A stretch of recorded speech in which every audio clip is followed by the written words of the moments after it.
Valeria, patawad. Pero mas kailangan ako ni Isabela ngayon. Yan ang mga huling salitang narinig ko bago ako tuluyang ibaon ng dilim at ng mga gumuhong simento.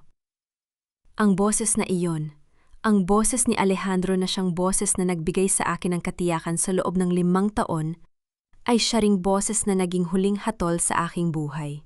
Ramdam ko ang bawat butil ng alikabok na humahalo sa malapot na dugo sa aking no.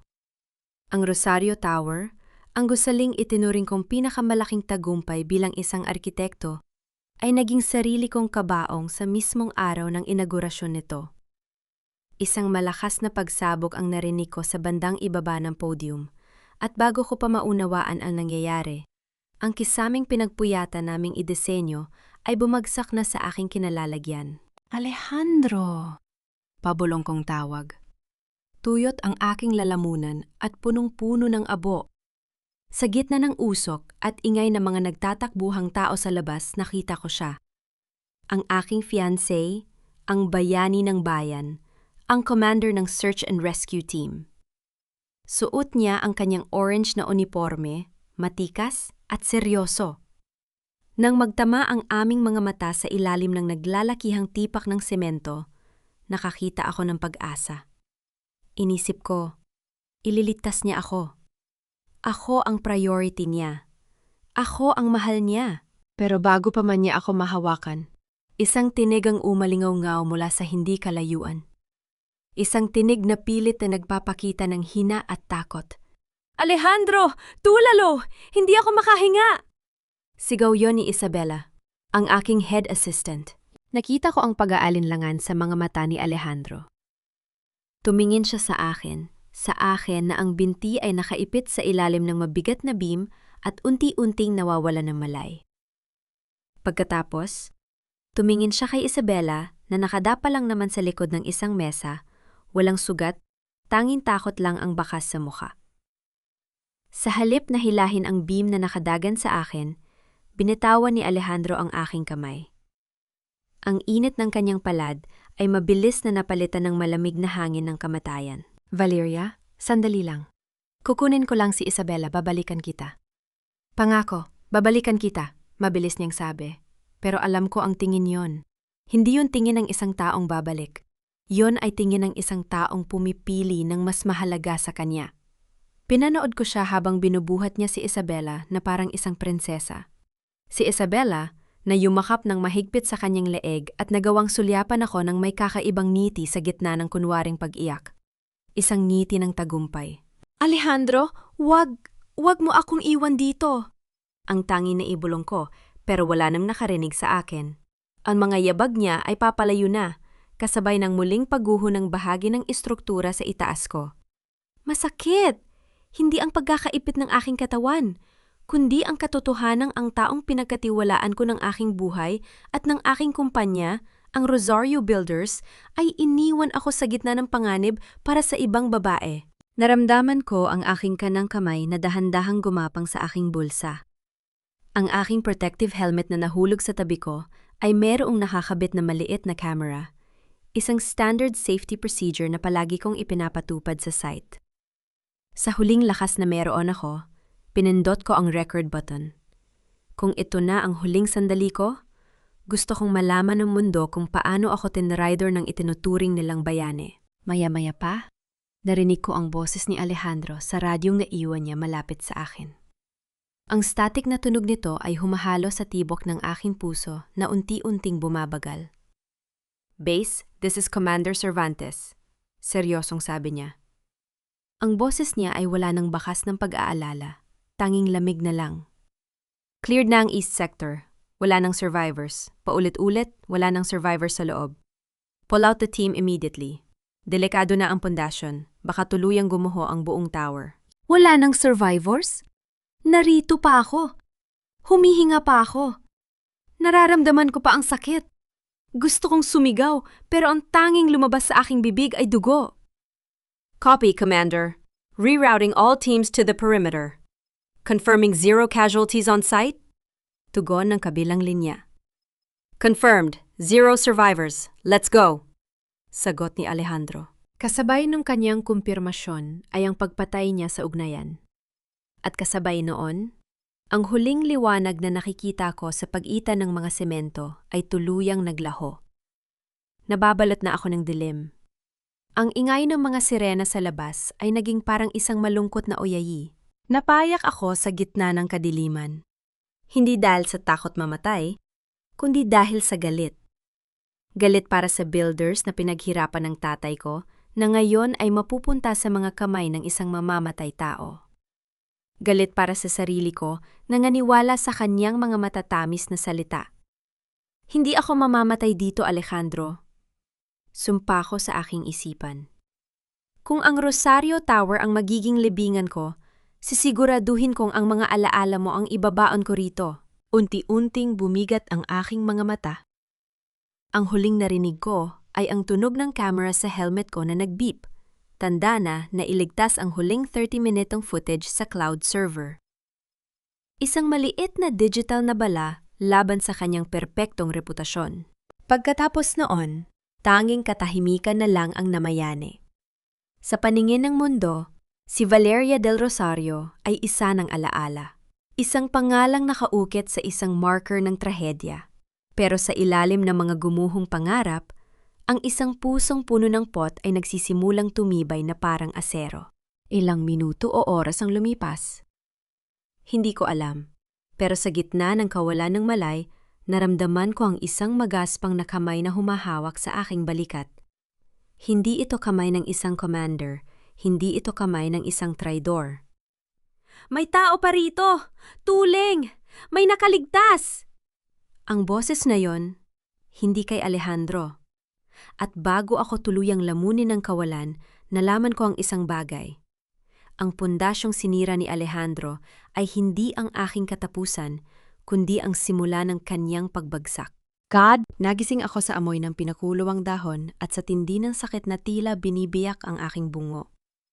Ramdam ko ang bawat hibla ng aking laman, pumupulsong, humihinging isuko ko na ang laban. Pero ang bawat hininga ko ay isang paalala na hindi pa ako tapos. Huwag kang masyadong gumalaw, Ma'am Valeria. Maayos na ang balot ng iyong binti, pero malalim pa ang sugat mo sa ulo. Pilit kong idinilat ang aking mga mata. Hindi puti ang kisame. Hindi rin ito ospital. Sa itaas ko ay ang bubong na gawa sa nipa at tagpitag pingyero. Sa gilid ko, nakita ko ang isang pamilyar na muka. Si Mang Lando. Siya ang dating foreman ni Papa, ang taong kasama naming nagpatayo ng mga unang proyekto ng Rosario Builders bago siya nagretiro dahil sa rayuma. Mang Lando? Halos walang boses na lumabas sa aking lalamunan. Ako nga, ma'am. Salamat sa Diyos at nagising na kayo. 3 araw na kayong tulog. Malungkot na sabi niya habang pinupunasan ang aking ng basang bimpo. 3 araw? Biglang bumalik sa akin ang lahat. Ang pagsabog, ang pagguho, ang pagbitaw ni Alejandro sa aking kamay. Bakit? Bakit wala ako sa ospital? Tanong ko, pilit na bumabangon kahit umiikot ang palikid. Hindi sumagot si Mang Lando. Sa halip, itinuro niya ang isang lumang telebisyon sa sulok ng kanyang maliit na kubo.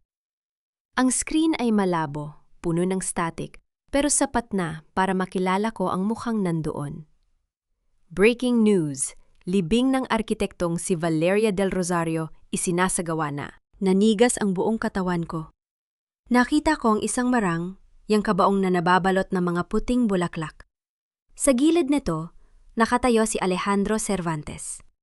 Suot niya ang kanyang itim na barong, ang kanyang muka ay mugto sa iyak, at ang kanyang mga kamay ay nakahawak sa kabaong na tila hindi niya kayang bitawan ang kanyang mahal sa buhay.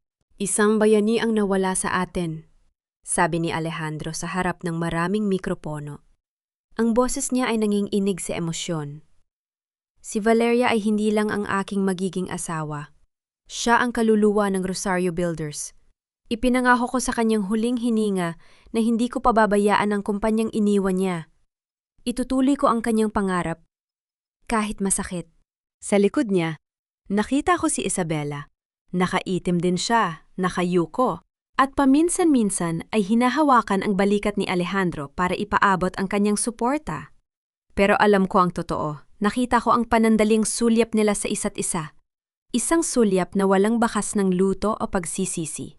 Nahanap nila ako sa ilalim ng gumuhong semento, ma'am. Paliwanag ni Mang Lando sa mahinang boses. Pero hindi ang search and rescue team ni Alejandro. Nakita ko kayong nakabaon sa East Sector matapos nilang ideklara na wala ng survivors. Alam kong may masama silang balak, kaya dinala ko kayo rito sa probinsya, sa malayo sa kanila. Napaiyak ako, pero walang luha. Tanging hit bilang ng galit. Ang kabaong na iyon, walang laman yon. Isang palabas lang ang lahat para makuha ni Alejandro ang simpatiya ng publiko at ang kontrol sa aking kumpanya. Ma'am, kung babalik kayo ngayon, baka tapusin nila ang hindi nila natapos sa site. Babala ni Mang Lando. Sa tingin ng mundo, patay na kayo. At yon ang pinakamalaking proteksyon ninyo sa ngayon. Huminga ako ng malalim. Ramdam ko ang sakit sa aking dibdib. Tumingin ako sa isang maliit na salamin na nakasabit sa dingding ng kubo. Hindi ko na makilala ang babaeng nasa harap ko. Ang kanyang buhok ay magulo. Ang kanyang muka ay may malalalim na galos. At ang kanyang mga mata ay wala ng ningning ng pag-ibig. Patay na nga si Valeria, Mang Lando. Bulong ko. Ang aking boses ay naging malamig, kasing lamig ng sementong naglibing sa akin. Ang Valeria na naging tanga at nagmahal sa isang traidor ay wala na. Hinawakan ko ang aking binti na may benda. Ang bawat kirot ay naging gasolina sa apoy na nagsisimulang mag-alab sa aking puso. Gusto nilang maging bayani si Alejandro? Sige. Hahayaan ko siyang umakyat sa pinakamataas na pedestal na kaya niyang abutin. Hahayaan ko siyang maniwala na nakuha na niya ang lahat. Tumayo ako ng dahan-dahan kahit nangangatog ang aking mga tuhod. Tumingin ako sa TV kung saan kasalukuyang ibinababa ang kabaong sa lupa sa gitna ng iyakan ng aking mga empleyado. Dahil kapag nandun na siya sa itaas, dun ko sisirain ang pundasyon ng lahat ng kasinungalingan niya. Hahayaan ko siyang makita kung paano gumuguho ang mundo niya, gaya ng ginawa niya sa akin. Mang Lando looked at me with a mix of pity and fear. Ano ang plano niyo, ma'am? Tumingin ako sa kaniya. Isang tipid na ngiti ang lumitaw sa aking mga labi. Isang ngiti na hindi para sa isang biktima, kundi para sa isang arkitekto na nagsisimula ng magdisenyo ng kanyang pinakamalaking proyekto, ang kanyang paghihiganti. Patay na ang arkitekto, Mang Lando, pero ang multo niya, sisiguraduhin kong hindi na sila makakatulog ng mahimbing simula ngayong gabi. Naputol ang balita sa TV at pinalitan ng isang commercial. Pero ang mukha ni Alejandro na umiiyak ay nanatiling nakaukit sa aking isipan. Ipinikit ko ang aking mga mata at sa dilim, narinig ko muli ang beep ng aking helmet camera. Ang katotohanan ay nasa ulap. At ako, ang bababa mula rito para maghatid ng hatol. Hindi sapat na nakita ko sila sa telebisyon, Mang Lando. Kailangan kong maramdaman ang lamig ng sarili kong libing.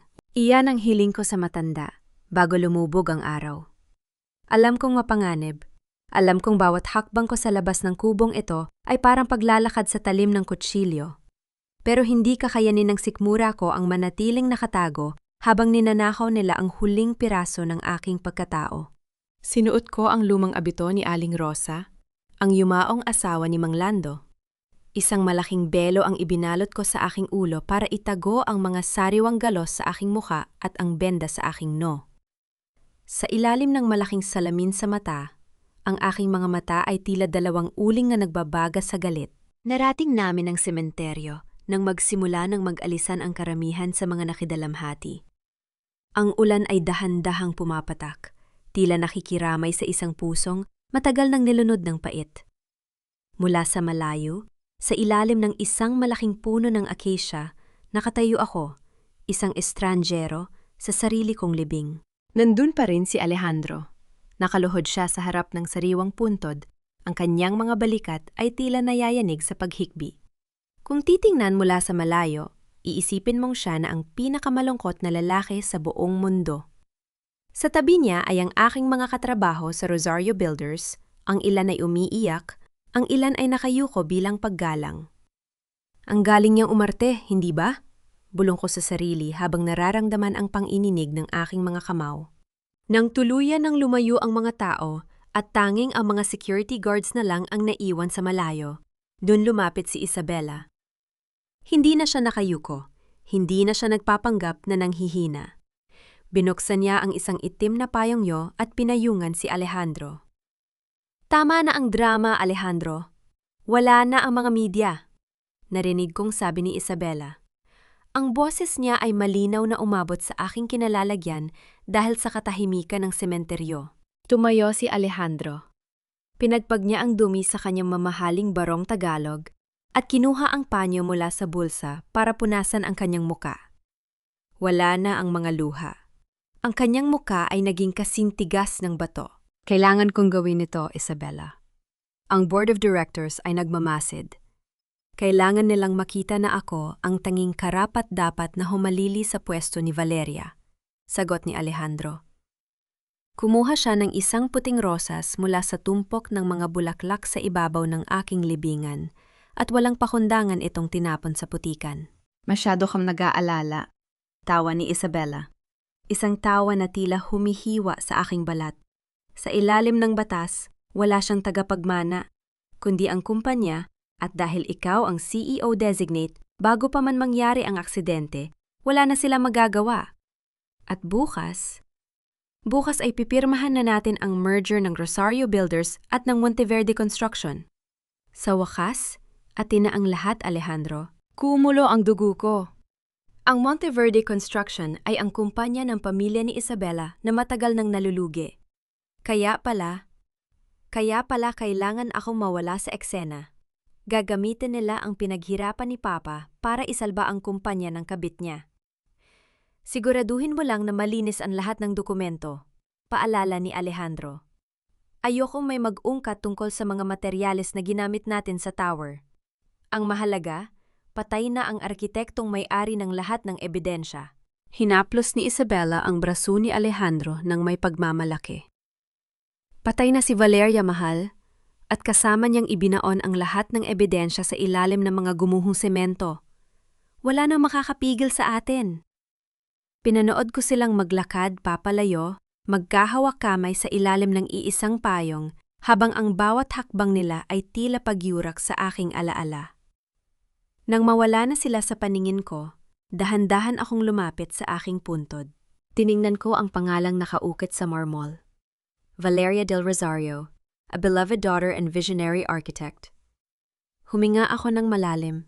Ang bawat hininga ay puno ng malamig na hangin ng gabi. Hinawakan ko ang malamig na bato ng aking puntod. Hindi niyo lang ako ibinaon, Alejandro. Isabela, bulong ko habang ang ulan ay humahalo sa aking mga luha ng put. Nagtanim kayo ng isang halimaw na hindi niyo aakalain. Ibinigay niyo sa akin ang pinakamalakas na sandata. Ang pagiging patay sa paningin ng mundo. Kinuha ko ang puting rosas na itinapon ni Alejandro sa putikan.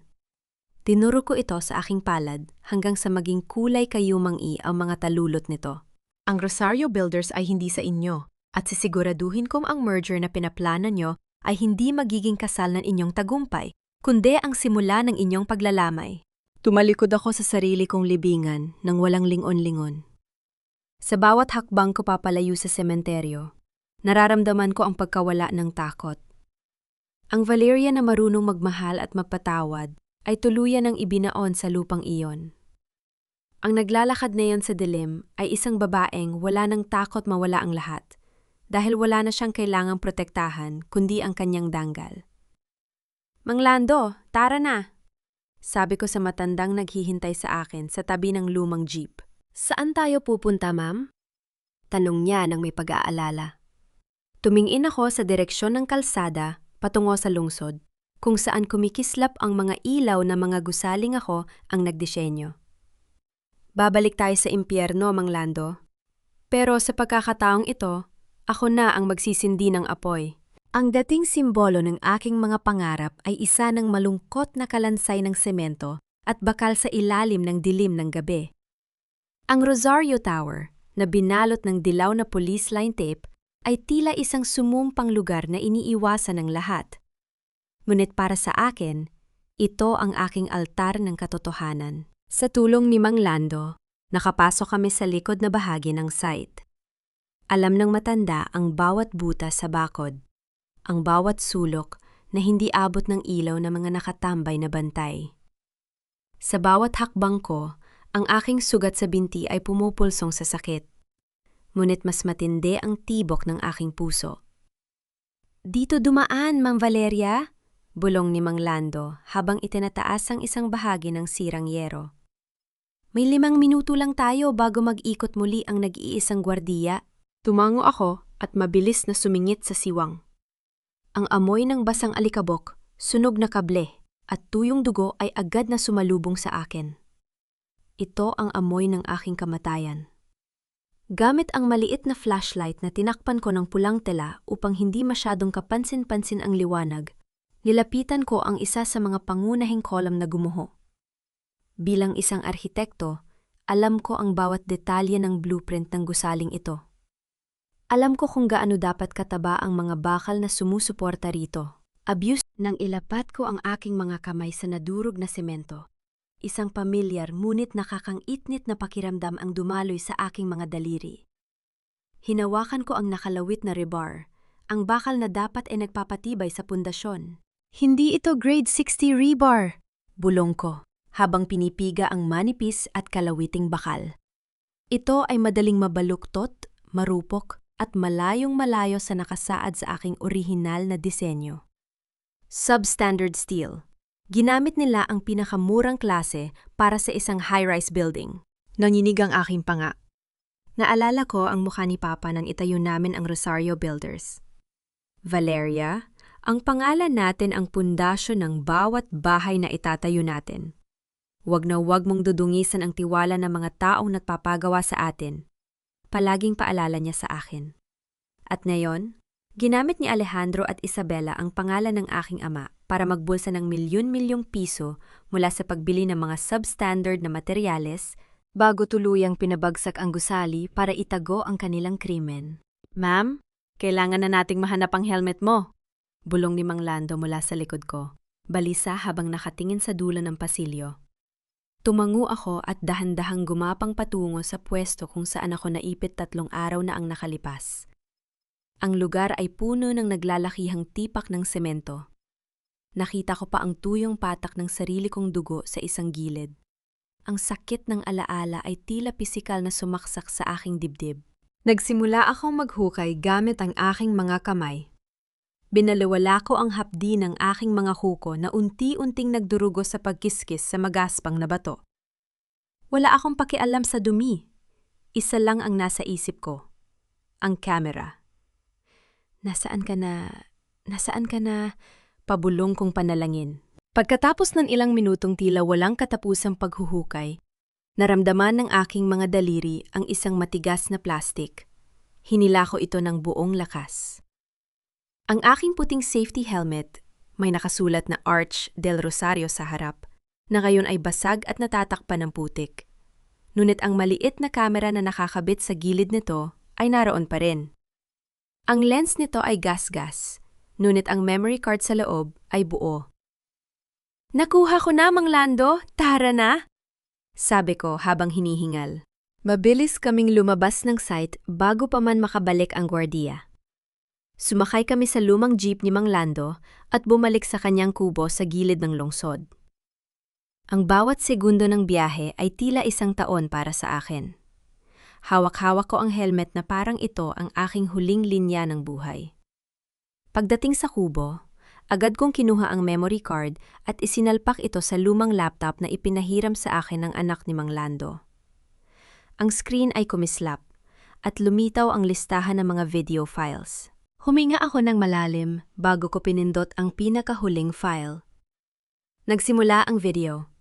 Nakita ko ang sarili kong punto de vista ilang minuto bago ang pagsabog. Naglalakad ako sa basement ng Rosario Tower, hawak ang aking tablet, sinusuri ang mga kable. Maririnig ang aking boses na nagtatanong sa radyo tungkol sa presyo ng kuryente sa ibaba.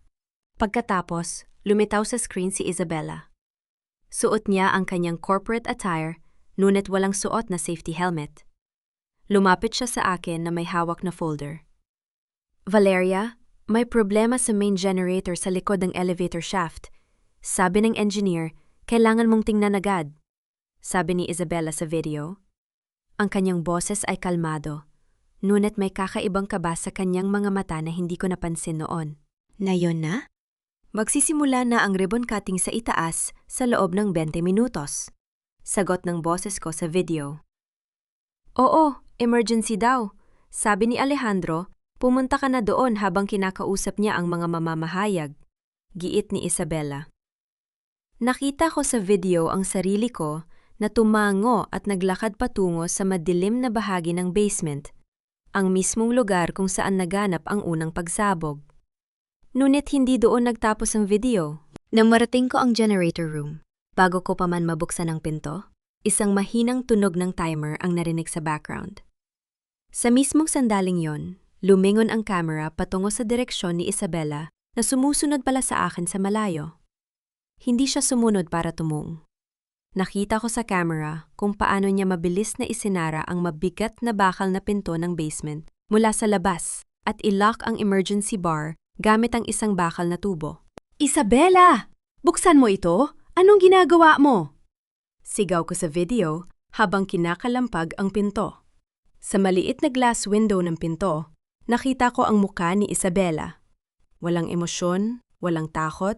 Tumingin siya sa akin, nag-sign of the cross nang may mapait na ngiti at bumulong. Patawad, Valeria, pero para sa amin ni Alejandro, kailangan mo nang maging bahagi ng pundasyon ng gusaling ito. Isang segundo pagkatapos niyang magsalita, nagkaroon ng malakas na liwanag sa screen, kasunod ng nakakabinging pagsabog, at ang video ay napuno ng static at usok bago tuluyang maputol. Napatakip ako sa aking bibig habang ang mga luha ng matinding put ay tuluyang pumatak sa aking mga pisngi. Ang aking buong katawan ay nanginig sa galit na hindi ko pa naramdaman sa buong buhay ko. Hindi ito isang simpleng aksidente ng substandard na materyales.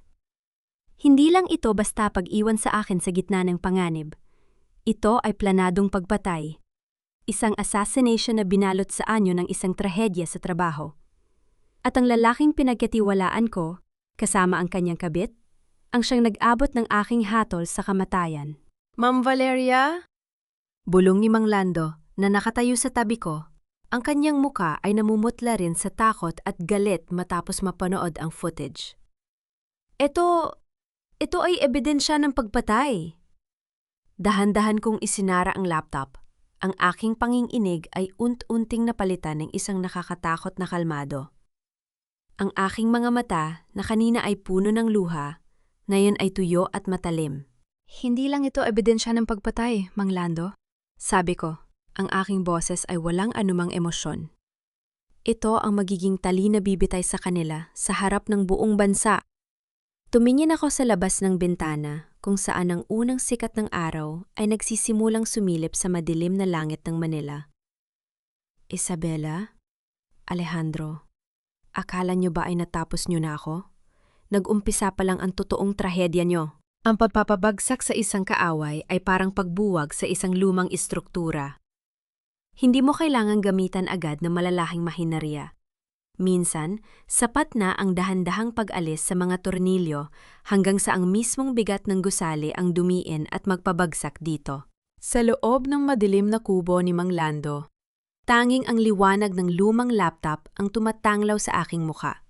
Nakalogin ako sa pribadong server ng Rosario Builders. Bilang may-ari at nagdisenyo ng network ng kumpanya, alam ko ang lahat ng backdoor access. Hindi binago ni Alejandro ang mga password. Sa kanyang kayabangan, inisip niyang kasama ko nang nabaon sa lupa ang bawat kaalaman ko. Sa screen, nakikita ko ang aking dating opisina sa pamamagitan ng nakatagong security camera na ako mismo ang nagpalagay noon para sa seguridad. Ngayon, si Alejandro na ang nakaupo sa aking silya. Nakasuot siya ng mamahaling suit, ngunit walang bakas ng kapayapaan sa kanyang mukha. Hawak niya ang isang kulay tsokolating sobre na ipinahatid ko sa reception desk kaninang umaga sa pamamagitan ng isang batang binayaran ko sa kalye. Pinanood ko ang bawat galaw niya. Nang buksan niya ang sobre at ilabas ang laman, nakita ko kung paano biglang nawala ang kulay sa kanyang mukha. Sa loob ng sobre ay ang orihinal na blueprint ng Rosario Tower Column 4, ang kulong na unang sumabog. Sa tapat ng specification ng bakal, may malaking bilog na gawa sa pulang tinta. At sa tabi nito ay may nakasulat na mga numero. Ang eksaktong halaga ng per ang ibinulsa nila ni Isabela mula sa pagbili ng substandard na bakal. "Sino ang nag-iwan nito sa ibaba?" sigaw ni Alejandro. Rinig na rinig ko ang kanyang boses mula sa audio feed ng kamera. Bumukas ang pinto at pumasok si Isabela, may dalang kape. Agad siyang sinalubong ni Alejandro at hinarap sa kanya ang papel. "Isabela, tingnan mo ito, may nakakaalam!" Galit na bulong ni Alejandro, pilit na hininaan ang boses, ngunit bakas ang panging inig. "Sabi mo, malinis ang lahat ng dokumento? Sabi mo walang nakakita sa mga resibo ng substandard na bakal?" Kinuha ni Isabela ang papel, nanlaki ang mga mata. "Impossible! Sinunog ko ang mga pisikal na kopya at ang mga digital files ay binura ko sa computer ni Valeria bago i-declare na patay siya. Sino ang may gawa nito?" "Huwag mo akong tanungin. Ikaw ang head assistant niya. May nakaligtas ba sa mga tauhan niya sa site?" Bulyaw ni Alejandro. Hinawakan ng mahigpit ang balikat ni Isabela na tila isisisi rito ang lahat ng takot niya. "Nasaktan ako, Alejandro!" bawi ni Isabela, pilit na kumakawala. "Walang nakaligtas. At kung meron man, paano nila malalaman ang eksaktong halaga ng komisyon na kinuha natin sa supplier? Tanging si Valeria lang ang may alam ng kalkulasyon na yan." "Pero patay na si Valeria!" galit na sigaw ni Alejandro sabay hampas sa aking lumang desk. "Nasa ilalim siya ng lupa. Nakita ko siyang mabaon, kaya sino ito?" Napangiti ako sa dilim habang pinapanood sila. Ang kanilang tiwala sa isa't isa, na binuo sa ibabaw ng kasinungalingan at pagtatraidor, ay nagsisimula ng magbitak-bitak. Ang takot ay isang mabisang lason, unti-unti nitong pinapraning ang kahit na pinakamatalinong kriminal. "Kailangan nating gumawa ng paraan," mabilis na sabi ni Isabela. Pilit na pinapakalma ang sarili habang inaayos ang kanyang buhok. "May darating na structural audit ang pamahalaan sa susunod na linggo. Kung may mag-imbestiga, kailangan nating ibato ang sisi sa iba." "Kanino?" tanong ni Alejandro. "Kay Mang Lando, o kaya sa yumaong foreman na si Tiong Carding," mungkahi ni Isabela. Malamig ang kanyang muka na parang walang buhay na madadamay. "Sabihin natin na sila ang nagpalit ng mga materyales nang hindi natin alam para makatipid. Patay na si Carding, at si Lando naman ay matanda na at nawawala. Wala na makakapagtanggol sa kanila." Naramdaman ko ang muling pag-init ng aking pisingi. Ang mga walang yang ito, kahit ang mga inosenteng manggagawa na nagbuhos ng pawis para sa kumpanya, ay handa nilang gawing biktima para lang maisalba ang sarili. "Hindi ko hahayaang mangyari yan," bulong ko sa aking sarili. Kinuha ko ang aking bagong burner phone. Nidial ko ang personal na numero ni Alejandro. Ang numerong madalas kong tawagan noon para sabihing pauwi na ako o para sabihing mahal ko siya. Sa screen ng laptop, nakita ko nagulat si Alejandro nang mag-vibrate ang kanyang telepo sa ibabaw ng mesa. Unknown number ang nakarehistro. Nag-aalangan niya itong sinagot. "Hello? Sino ito?" Inilapit ko ang telepo sa aking labi. Ginamit ko ang isang voice modulator app sa aking laptop upang gawing mas malalim at medyo distorted ang aking boses, ngunit sapat na para makilala ang lamig ng isang taong nagbabalik mula sa hukay. "Alejandro," bulong ko. "Sino ito? Kung nananakot ka, hindi ako natatakot." Sigaw niya, ngunit nakita ko sa camera kung paano siya napasandal sa kanyang silya habang si Isabela ay nakatitig sa kanya ng may kaba. Huminga ako ng malalim, hinayaan ang katahimikan na dumiin sa kanyang pandinig bago ko binitawan ang mga salitang gigising sa kanya sa bawat gabi ng kanyang buhay. "Ang buhangin at kinakalawang na bakal ay hindi nakakapagtayo ng imperyo, Alejandro. Pampasikip lang yan sa sarili mong libingan." Bago pa man siya makasagot, ay pinatay ko na ang tawag. Sa screen, nakita ko kung paano nabitiwan ni Alejandro ang kanyang telepon. Napahawak siya sa kanyang dibdib habang si Isabela ay nagtatanong kung ano ang sinabi ng tumawag.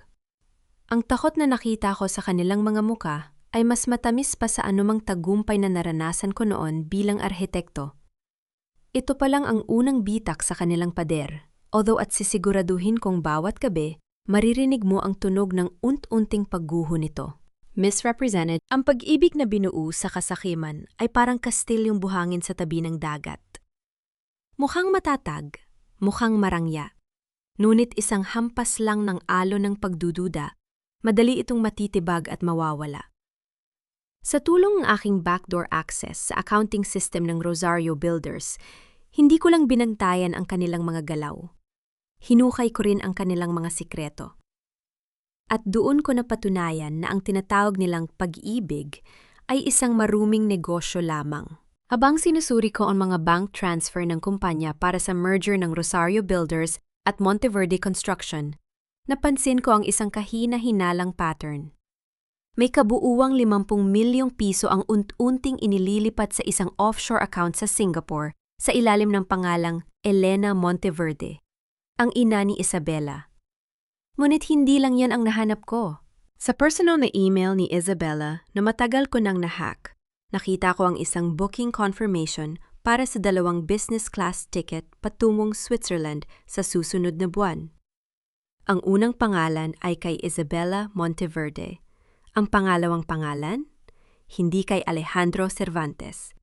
Ito ay sa ilalim ng pangalang David Santos, ang may-ari ng Santos Steel Supplies, ang supplier na nagbenta sa kanila ng substandard na bakal na naging sanhi ng pagbagsak ng Rosario Tower. Natawa ako ng bahagya sa dilim, isang tawang puno ng panghahamak. Alejandro, Alejandro, bulong ko sa aking sarili habang nakatitig sa monitor. Ipinagpalit mo ang buhay ko para sa isang babaeng nakahanda palang iwan ka sa oras na makuha niya ang lahat ng pera. Hindi lang pala ako ang niloko ni Isabela. Niloloko rin niya ang kasabwat niya sa krimen. Plano niyang ipasalo kay Aldo ang lahat ng pananagutan sa pagbagsak ng gusali. Kapag nag-umpisa na ang investigasyon ng pamahalaan, habang siya ay masayang mamumuhay sa Europa, kasama ang kanyang lihim na kasuyo at ang perang ninakaw sa akin. Mang Lando, tawag ko sa matanda na kasalukuyang nag-aayos ng kanyang mga gamit sa kabilang sulok. Ano yon, Ma'am Valeria? Oras na para pakawalan natin ang unang totoong bagyo, sabi ko nang may malamig na ngiti. Kinuha ko ang lahat ng ebidensya, ang mga bank transfer slip patungong Singapore, ang larawan ng mga tiket patungong Switzerland, at ang mga palitan ng malalaswang mensahe sa pagitan ni Isabela at David Santos na nakuha ko mula sa kanyang cloud backup. Pinagsama-sama ko ito sa isang PDF file. Ipinadala ko ito sa personal na email at Viber ni Alejandro gamit ang isang hindi matutunton na IP address. Ang password para mabuksan ang file, isang salita lang, Isabela. Agad kong binuksan ang live security feed ng aking dating opisina sa laptop. Nakaupo si Alejandro sa kanyang lamesa, tila abala sa pag-aaral ng ilang dokumento nang biglang tumunog ang kanyang telepono. Nakita ko ang pagkunot ng kanyang no nang makita ang mensahe. Binuksan niya ang kanyang laptop at doon niya binuksan ang email na ipinadala ko. Nang mailagay niya ang password at bumukas ang file, literal na nanginig ang kanyang mga kamay. Nakita ko kung paano dahan-dahang namula ang kanyang leeg hanggang sa muka. Ang kanyang mga mata ay tila lalabas sa galit, habang binabasa ang mga mensahe ng kanyang kasintahan sa ibang lalaki at ang dokumento ng paglipat ng pera na dapat ay para sa kanilang dalawa. Eksaktong pumasok si Isabela sa opisina. May dalang mga folder para sa merger. Mukha siyang masaya. May malapad na ngiti sa kanyang mga labi. Alejandro, pirmahan mo na itong huling papel para sa merger. Bukas ay formal na nating i-anunsyo ang... Hindi natapos ni Isabela ang kanyang sasabihin nang biglang tumayo si Alejandro at buong lakas na inihagis ang kanyang laptop sa sahig, malapit sa paanan ni Isabela. Ang screen ay nabasag at ang tunog ng pagkabasag nito ay umalingaw-ngaw sa buong silid. Napasigaw si Isabela sa gulat. Alejandro! Ano ba ang problema mo? Nababaliw ka na ba? Ako? Ako ba ang nababaliw, Isabela? Sigaw ni Alejandro. Ang kanyang boses ay nanginginig sa matinding pot. Lumapit siya kay Isabela at marahas na hinablot ang braso nito. O ikaw ang nababaliw dahil akala mo ay mapapatakbo mo ako na parang aso? Ano ba ang sinasabi mo? Bitiwan mo ako! Nasasaktan ako! Pilit na kumakawala si Isabela. ngunit mas lalong hiningpitan ni Alejandro ang hawak sa kanya. Sino si David Santos, Isabela? Galit na bulyaw ni Alejandro. Sino ang kasama mong lilipad patungong Switzerland? At nasaan ang 50 milyong piso na kinuha mo sa account ng Rosario Builders? Agad na nawala ang tapang sa mukha ni Isabela. Namutla siya at napanganga, tila hindi makapaniwala na nalaman ni Alejandro ang kanyang lihim na plano. Paano mo? Bulong niya, hindi makumpleto ang kanyang pangunusap. Akala mo ba ay tanga ako? Sigaw ni Alejandro, sabay tulak sa kanya papunta sa sofa. Ipinagpalit ko si Valeria para sa'yo. Hinayaan ko siyang mamatay sa ilalim ng mga semento para sa atin. At nayon ay pagnanakawan mo ako at iiwan para mabulok sa kulungan kasama ang kalaguyo mo? Alejandro, makinig ka muna. Hindi totoo yan. May naninira lang sa atin. Pilit na lumuhod si Isabela sa harap niya, umiiyak at humahawak sa kanyang binti. Ginamit ko lang si David para makuha ang murang bakal. At ang pera sa Singapore, para sa atin yan. Para kapag nagka-problema sa investigasyon, may matatakbuhan tayo. Huwag mo akong gaguhin, Isabela. Sipa ni Alejandro sa kanya papalayo. Nakita ko ang mga mensahe niyo. Nakita ko kung paano mo ako tawaging tanga sa kanya. Hayop ka! Hinarap ni Alejandro ang kanyang telepono at mabilis na nag-dial ng numero. Ipa-freeze mo ang lahat ng transaksyon ng kumpanya patungong Singapore. Ngayon din! Sigaw niya sa kanyang kausap sa kabilang linya. Nang marinig yon ni Isabela, agad na nagbago ang kanyang iyak. Ang kanyang muka na kanina ay puno ng pagsisisi ay biglang napalitan ng galit at puot. Tumayo siya at hinarap si Alejandro nang may matatalim na mata. Sige, i-freeze mo! Sigaw ni Isabela. Pero huwag mong kalilimutan, Alejandro. Kung babagsak ako, kasama kitang babagsak. Sino ang nag-utos na ihinto ang rescue team sa East Sector? Sino ang nagdeklara na patay na si Valeria kahit alam mong buhay pa siya sa ilalim ng mga guho? Ako lang ba ang may kasalanan dito? Napatigil si Alejandro. Ang dalawang traidor ay nakatitig sa isa't isa, hinihingal sa galit, habang ang kanilang mga lihim ay nakalatag na sa mesa. Sa kabilang dulo ng kamera, dahan-dahan kong isinara ang aking laptop. Isang malamig na pakiramdam ang bumalot sa akin habang pinakikinggan ang kanilang pag-aaway. Naalala ko ang araw ng inaugurasyon, ang sakit ng bawat tipak ng semento at ang lamig ng pagbitaw ni Alejandro sa aking kamay. Nagsisimula pa lang silang magpatayan sa isa't isa dahil sa sarili nilang kasakiman. Hindi ko na kailangang dumihon ng kamay para saktan sila. Sapat nang ibalik ko sa kanila ang sarili nilang mga kasalanan. Masarap ba ang bunga ng inyong pagtatraidor, Alejandro, Isabela? Bulong ko sa dilim ng gabi. Huwag kayong mag-alala. Marami pa akong inihandang regalo para sa inyo. Ma'am Valeria, may bisita po sa labas. Sabi niya kasamahan daw kayo noon sa site inspection. Tawag ni Mang Lando habang dahan-dahang binubuksan ang pinto ng lumang kubo. Napakunot ang noo ko.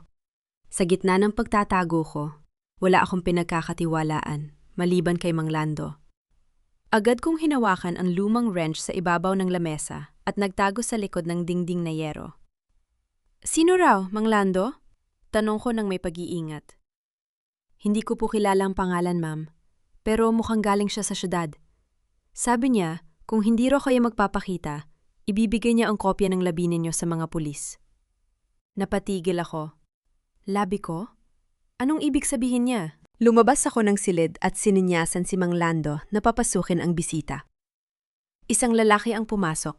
Hingal na hingal, suot ang maruming jacket at may dalang lumang bag. Nang tanggalin niya ang kanyang sombrero, nakilala ko siya. Si Engineer Tomas Cruz, ang dating lead structural engineer ng Rosario Tower na biglang naglaho ng mismong araw ng aksidente. Engineer Cruz? Gulat na bulong ko. Agad lumuhod sa harap ko ang matandang inhinyero. Nanginginig ang mga kamay. Arch? Del Rosario? Salamat sa Diyos at buhay kayo. Akala ko patay na kayo. Tumayo kayo, engineer. Paano ninyo nalaman na buhay ako? At anong ibig sabihin ng sinabi ni Mang Lando tungkol sa labi ko? Sunod-sunod kong tanong habang pinapaupo siya sa lumang silya. Huminga ng malalim si Angry Cruz. Pinupunasan ng pawis sa kanyang no. Nung araw ng pagguho, pinilit ako ni Alejandro na pumirma sa isang peking dokumento. Sabi niya, kung hindi ako pipirma na nagsasabing ang pagbabagsak ng gusali ay dahil sa natural disaster, sisiguraduhin niyang madadamay ang pamilya ko. Pero may nakita ako, Arch. Del Rosario, bago ako tumakas, narinig ko ang pag-uusap ni na Alejandro at Isabela. Mas lalo akong lumapit. Ano ang narinig mo? Hindi niyo po bang kayang nasa kabaong na inilibing nila noong isang linggo?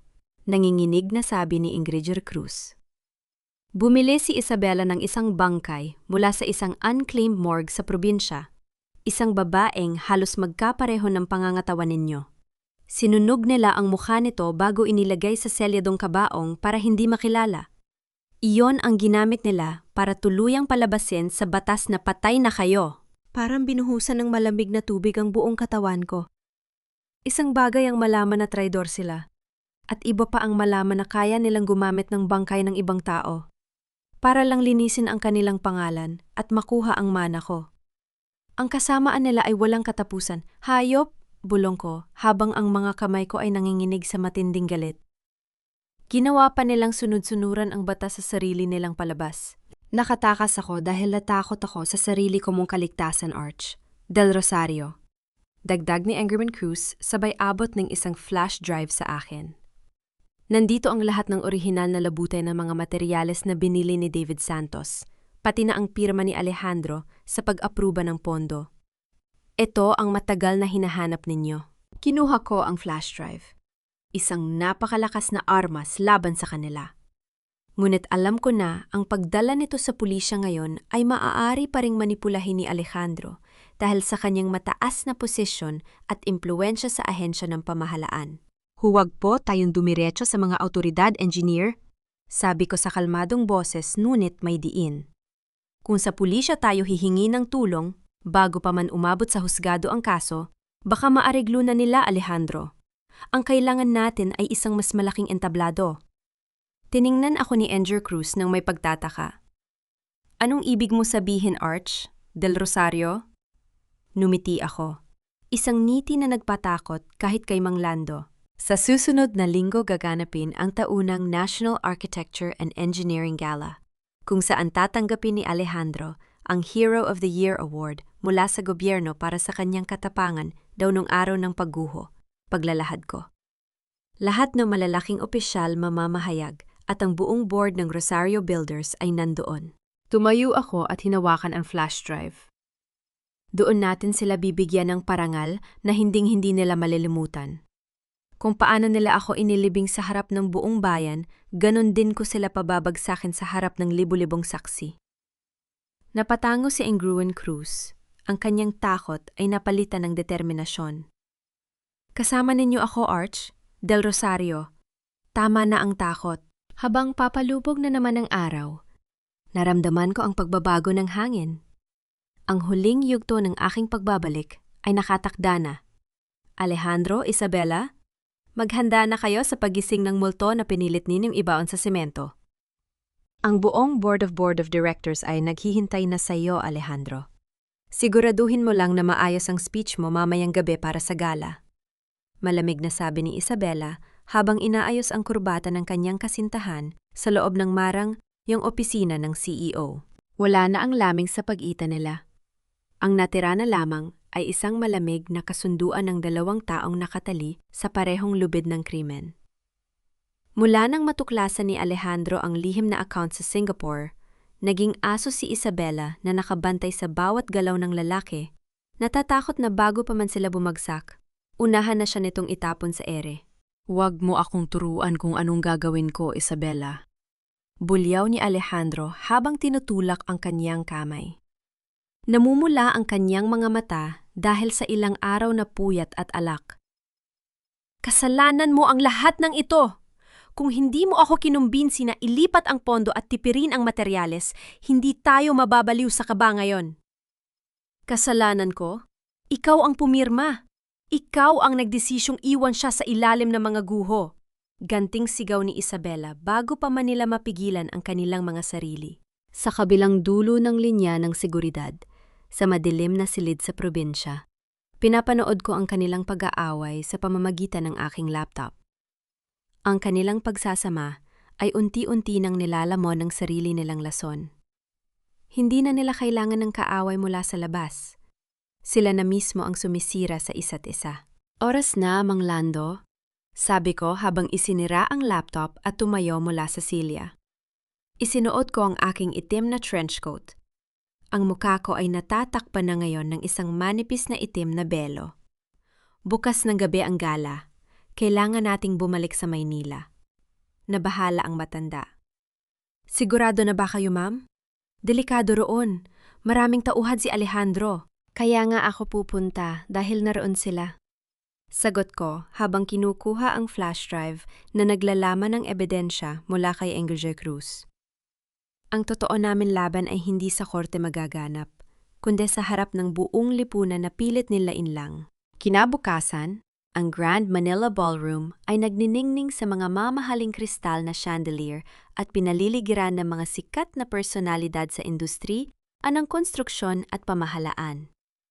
Ang red carpet ay sinalubong ng mga flash ng kamera mula sa iba't ibang media network. Sa gitna ng entablado, nakatayo si Alejandro. Suot ang kanyang puting gala uniform bilang commander ng search and rescue, kumikinang ang mga medalya sa kanyang dibdib. Sa tabi niya ay si Isabela, nakasuot ng makinang na pulang damit, pilit na numingiti sa harap ng mga kamera habang hawak ang kamay ng lalaki. Mga kababayan, mga kasama sa industriya, panimula ni Alejandro sa mikropono. Ang kanyang boses ay puno ng wad na emosyon at dramatikong pag-iyak. Ang gabay na ito ay hindi para sa akin. Ito ay para sa aking yumaong kasintahan, si Valeria del Rosario, isang bayani na nagbuwis ng buhay para sa Rosario Tower. Nagsipalakpakan ang buong bulwagan. May ilan pang nagpunas ng luha sa narinig na madamdaming talumpati.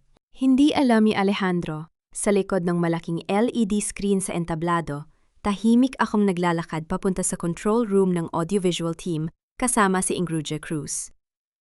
Sino kayo? Hindi kayo pwedeng pumasok dito. Sigaw ng technician nang buksan namin ang pinto. Agad na ipinakita ni Enrique Cruz ang kanyang ID at pinatigil ang technician sa pamamagitan ng paglalagay ng mabigat na bayad sa mesa, habang ako naman ay mabilis na isinaksak ang flash drive sa pangunahing server na nagpapatakbo sa LED screen ng buong bulwagan. Gusto mo bang panuorin ang tunay na palabas ngayong gabi? Bulong ko sa nagugulat na technician. Sa entablado, inabot na kay Alejandro ang tropeo ng Hero of the Year mula sa Secretary of National Defense. Nakangiti si Alejandro sa mga kamera, itinaas ang tropeo habang ang buong silid ay sumisigaw ng palakpakan. Isang karangalan po ito, panimula ulit ni Alejandro. Ngunit bago pa man niya ituloy ang kanyang sasabihin, biglang namatay ang mga ilaw sa buong bulwagan. Natahimik ang mga tao. May bulong-bulungan na nagsimulang kumalat. At pagkatapos, ang malaking LED screen sa likod ni Alejandro ay biglang umilaw. Hindi ito presentasyon ng kumpanya. Ito ay ang mukha ni Isabela sa loob ng basement ng Rosario Tower nung araw ng pagsabog. Malinaw na maririnig ang kanya boses sa buong bulwagan.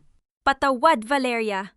Pero para sa amin ni Alejandro, kailangan mo nang maging bahagi ng pundasyon ng gusaling ito. Nalaki ang mga mata ni Alejandro. Binitawan niya ang tropeo na lumika ng malakas na tunog nang bumagsak sa sahig.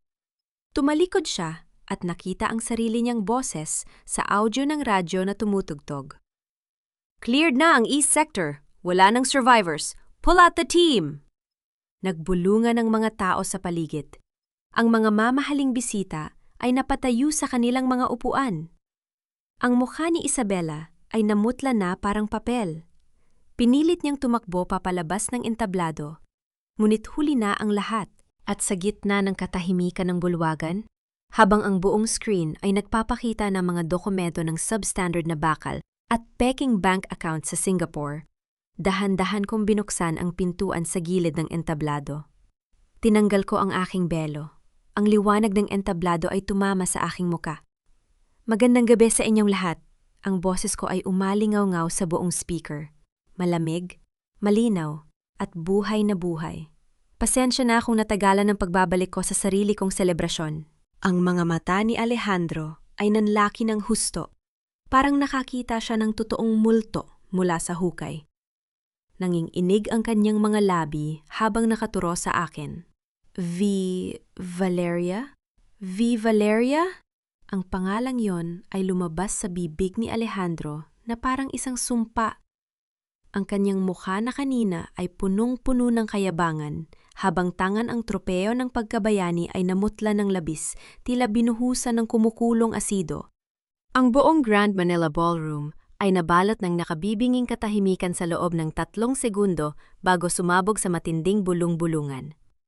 Ang mga mamahaling bisita, mga opisyal ng gobyerno at mga mamahayag ay nag-uunahang tumingin sa akin at sa malaking LED screen sa likod kung saan paulit-ulit na umaalingaw-ngaw ang boses ni Isabela sa araw ng trahedya. Dahan-dahan akong naglakad sa red carpet. Ang bawat hakbang ng aking takong sa marmol ay parang tunog ng martilyo na humahampas sa kanilang mga kabaong. Wala na ang belo. Nakasuot ako ng itim na suit na may pulang disenyo, simbolo ng isang arkitekto na bumalik para bawiin ang kanyang ipininta sa dugo at pawis. "Imposible! Patay ka na!" sigaw ni Isabela habang nanginginig ang buong katawan. Napaatras siya palayo sa akin, halos madapa sa kanyang mamahaling gown. "Nakita ka namin! Inilibing ka namin!" "Oo, nagbayad kayo para sa isang peking bangkang walang pangalan para linisin ang konsensya nyo." Sagot ko. Ang boses ko ay matinis, malamig, at punong-puno ng otoridad na umabot sa bawat sulok ng mikropono. Pero nakalimutan ninyo ang isang bagay, Isabela. Ang isang arkitektong nagtayo ng pundasyon ay kilala ang bawat bitak ng sarili niyang gusali. At hinding-hindi nyo kailanman maitatago ang pundasyon ng isang krimen. Humarap ako sa gulat na mga tao sa bulwagan.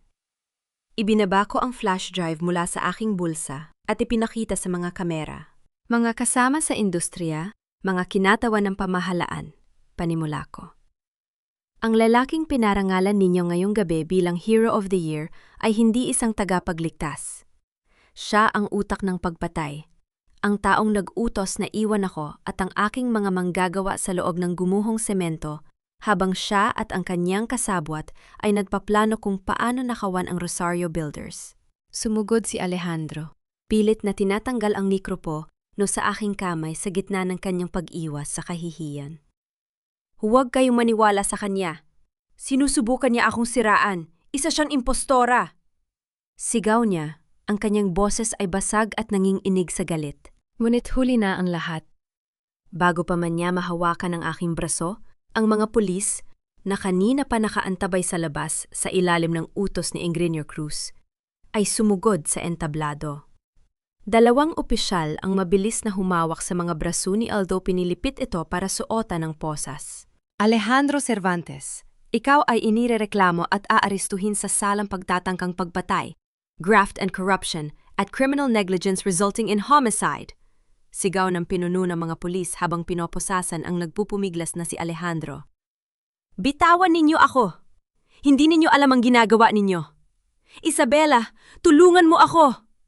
Sigaw ni Alejandro habang kaladkad siya pababa ng entablado sa harap ng nag-uumapaw na flash ng mga kamera at mga mamahayag na nag-uunahang kumuha ng litrato. Si Isabela naman ay nagtangkang tumakbo patungo sa gilid ng entablado. Ngunit hinarangan siya ng ilang security guard at mga mamamahayag na humaharang sa kanyang daraanan. Napaupo siya sa sahig, umiiyak habang binabura ng kanyang mga luha ang kanyang mamahaling make-up. "Tapos na ang palabas ninyo," bulong ko habang nakatayo sa tabi nila, nakatingin sa kanilang dalawa ng may matang walang awa. Nang marinig ang mga sirena ng pulisya sa labas ng hotel, naramdaman ko ang pagkawala ng isang napakabigat na bato sa aking dibdib. Ang bangungot ng araw ng inaugurasyon ay tuluyan ng napalitan ng liwanag ng katarungan. Hindi ako nagtagumpay sa pamamagitan ng paghihiganti sa maruming paraan. Nagtagumpay ako dahil pinabayaan ko silang malunod sa sarili nilang kasakiman at hinayaan kong ang batas ng tao at ng tadhana ang humatol sa kanila. Habang pinapanood ko silang dalawa na isakay sa magkahiwalay na police car, huminga ako ng malalim at tumingin sa itaas. "Papa?" bulong ko sa hangin. "Naibalik ko na ang danggal ng ating pangalan. Ma'am Valeria, nakabinbin na po ang warrant to freeze sa lahat ng natitirang ari-arian at offshore accounts ni na Alejandro at Isabela. Ayon sa korte, wala silang lusot sa mga kasong isinampa natin. Bungad ni Ate Ramos, ang matandang abogado ng aming pamilya, habang inilalapag ang makakapal na dokumento sa ibabaw ng aking bagong mesa. Nasa loob ako ng pansamantalang opisina sa gitna ng muling itinatayong Rosario Tower. Ang hangin ay amoy bagong simento at pintura. Mga amoy na minsan ay naging simula ng aking bangungot, ngunit ngayon ay sumisimbolo sa aking muling pagbangon. Salamat, attorney. Siguruhin ninyong walang kahit isang sentimo mula sa kumpanya o sa mga biktima ng trahedya ang matitira sa kanila. Tugon ko nang hindi inaalis ang tingin sa binabasa kong blueprint. Nasusunod po. Sa katunayan, kasalukuyan na silang sumasailalim sa inquest proceedings na yon. Sa Pasay City Prosecutor's Office. Walang naglakas loob na tumayang abogado para sa kanila. Alam ng buong legal community na talo na sila bago pa man magsimula ang paglilitis. Tumanggo ako. Isang linggo na ang lumipas mula ng gabing gumuho ang kanilang mundo sa Grand Manila Ballroom. Ang video ng pagtatraidor ni Isabela at ang pag-abandona sa akin ni Alejandro ay naging viral sa buong Pilipinas. Ang pangalang Cervantes na dati ay sinasamba bilang bayani ay naging kasing kahulugan ng kaduwagan at kasakiman, habang ang Monteverde Construction ay tuluyang idineklara ng gobyerno bilang bangkarot at ipinasara. Habang nag-aayos ako ng mga dokumento, pumasok si Mang Lando sa silid. May dalang kape para sa akin. Ma'am, may nagpapadala po ng sulat sa baba. Galing daw sa kulungan. Sabi ng matanda, may pag-aalinlangan sa kanyang muka habang inaabot ang isang lukot na sobre. Tiningnan ko ang sobre. Walang pangalan ng nagpadala, ngunit kilalang-kilala ko ang sulat kamay. Magulo, nanginginig, at puno ng galit. Si Alejandro. Binuksan ko ito ng dahan-dahan. Valeria, kung nababasa mo ito, alam kong nagtagumpay ka na. Nasa impyerno na ako rito sa loob. Walang gustong kumausap sa akin. Ang mga pulis, ang mga kasamahan ko dati sa service, pati ang mga preso rito ay kinamumuhian ako. Si Isabela, nagawa niya pa akong murahin at isumpa kanina sa holding room bago kami inilipat ng selda. Alam ko na wala na akong karapatang humingi ng tawad. Sinira ko ang pinakamagandang bagay na dumating sa buhay ko para sa isang babaeng walang ibang minahal kundi ang sarili niya. Sana pinatay mo na lang ako sa ilalim ng mga semento noon kaysa pinahirapan mo ako ng ganito araw-araw. Alejandro, binasa ko ang liham ng may blankong muka. Walang awa, walang tuwa. Tanging ang pagtataka kung paano nagawang sirain ng isang tao ang sarili niyang kinabukasan dahil lang sa kanyang kahinaan at kasakiman. Pinunit ko ang sulat sa maliliit na piraso at itinapon ito sa basurahan. May sagot ba kayo, ma'am? Tanong ni Mang Lando habang nakatingin sa basurahan. Wala, Mang Lando. Sagot ko habang tumatayo at lumapit sa malaking salamin ng opisina. Tanaw ang mga manggagawang muling nagbubuhos ng matibay na pundasyon para sa aming gusali. Ang mga taong nabubuhay sa kasinungalingan ay hindi na kailangan pang sagutin. Ang sarili nilang multo na ang pahirap sa kanila. Pagkalabas ni Mang Lando, kinuha ko ang aking hard hat at isinuot ito sa aking ulo. Huminga ako ng malalim at pinunasan ng alikabok sa aking kamay. Hindi na ako ang babaeng nagmakaawa sa ilalim ng mga semento noon. Ako si Valeria del Rosario, ang arkitekto hindi lang ng mga gusali, kundi ng sarili kong tadhana. At sa pagkakataong ito, walang sinuman ang kailanman muling makakapagpabagsak sa mga pundasyong itinayo ko sa pamamagitan ng katotohanan at danggal. Hahatula na sila ngayong araw, Ma'am Valeria. Bungad ni Ate Ramos habang inilalapag ang kanyang maleta sa ibabaw ng aking mesa. Ang kanyang mukha ay seryoso, ngunit may bakas ng tagumpay. Ang Regional Trial Court sa Pasay ay maglalabas na ng pinal na desisyon para sa mga kasong frustrated homicide, graft and corruption, at criminal negligence resulting in homicide laban kina Alejandro Cervantes at Isabela Monteverde. Tumanggo ako ng dahan-dahang isinara ang aking laptop. Ang araw na ito ay ang dulo ng isang mahabang bangungot.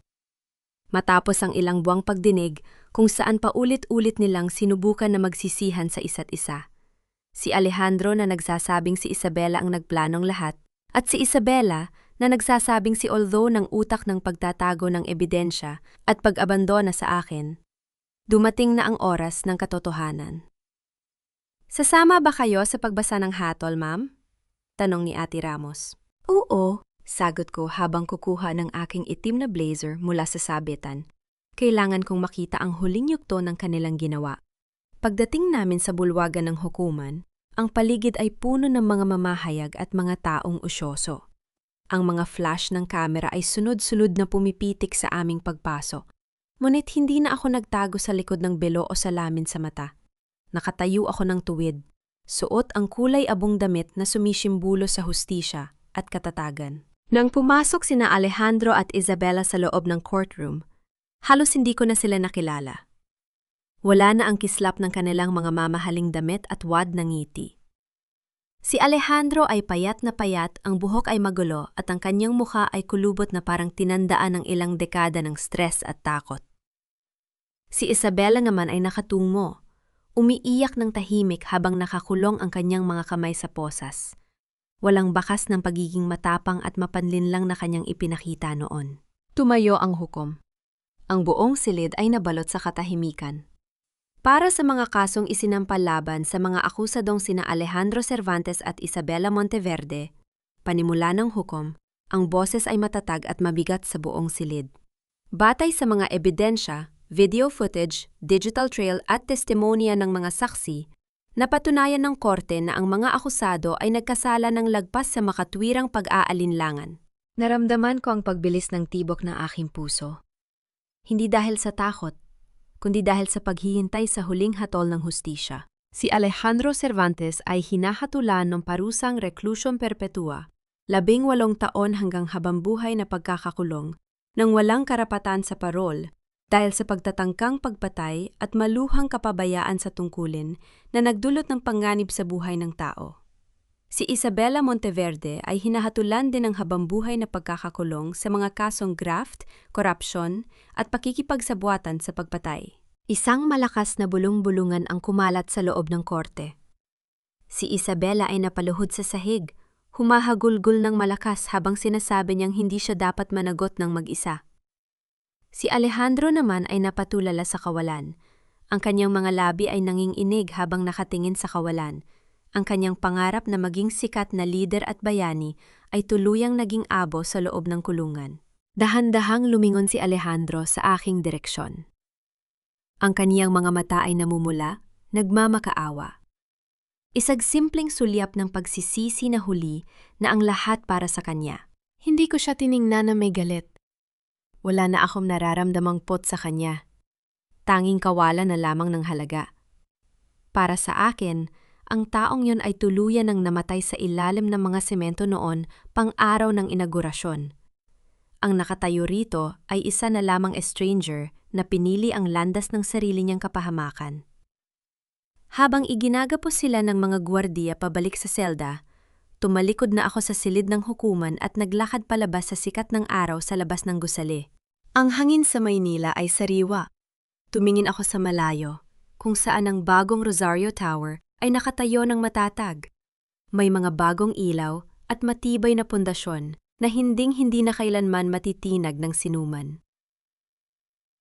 1 taon na ang lumipas, Ma'am Valeria. Ang bilis ng panahon, no? Nakangiting sabi ni Mang Lando habang iniaabot sa akin ang huling kopya ng blueprint para sa pagpapasinaya ng bagong gusali. Tiningnan ko ang papel. Pagkatapos ay itinuon ko ang aking paningin sa labas ng malaking salamin ng aking opisina. Ang Rosario Tower ay muling nakatayo sa aming dating pwesto, mas mataas, mas moderno, at higit sa lahat, gawa sa mga dekalidad na bakal at semento na dumaan sa pinakamahigpit na pagsusuri. Wala na ang aninunang nakaraan. Ang natira na lamang ay ang patunay na ang isang gusali, tulad ng buhay, ay maaaring itayong muli kung tama ang pundasyon. Oh, Mang Lando, bulong ko sa sarili. 1 taon na. Ngayong araw ang formal na pagbubukas na muling itinayong Rosario Tower. Hindi na ito simpleng inaugurasyon ng isang kumpanya. Ito ay pagdiriwang ng katarungan, ng katatagan, at ng pagbabalik ng isang pangalang sinubukang ibaon sa putikan. Nang magtungo ako sa ground floor kung saan ginanap ang seremonya, sinalubong ako ng masisiglang palakpakan ng aking mga empleyado, mga inhinyero, at mga manggagawa na kasama ko sa bawat hakbang ng pagbangon. Wala na ang mukha ng takot o pagdududa sa kanila. Ang nakikita ko ay paggalang at buong pusong pagtitiwala. Tumayo ako sa gitna ng entablado, nakasuot ng puting blusa at pulang palda, mga kulay na sumisimbolo sa kalinisan ng hangarin at sa apoy ng determinasyon. Magandang araw sa inyong lahat, panimula ko. Ang boses ko ay matatag at puno ng buhay. Isang taon na ang nakalipas nang ang gusaling ito ay gumuho sa harap ng aming mga mata. Marami ang nagsabi na ang Rosario Builders ay patay na.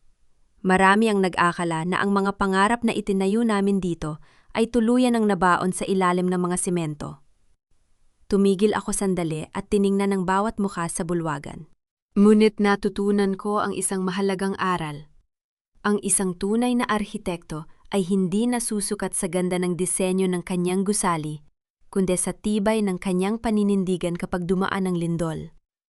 Ang trahedya ay hindi nagtapos sa aming kwento. Ito ang nagsilbing simula ng paglilinis sa mga maling pundasyon, pati na rin sa mga maling tao sa aming buhay.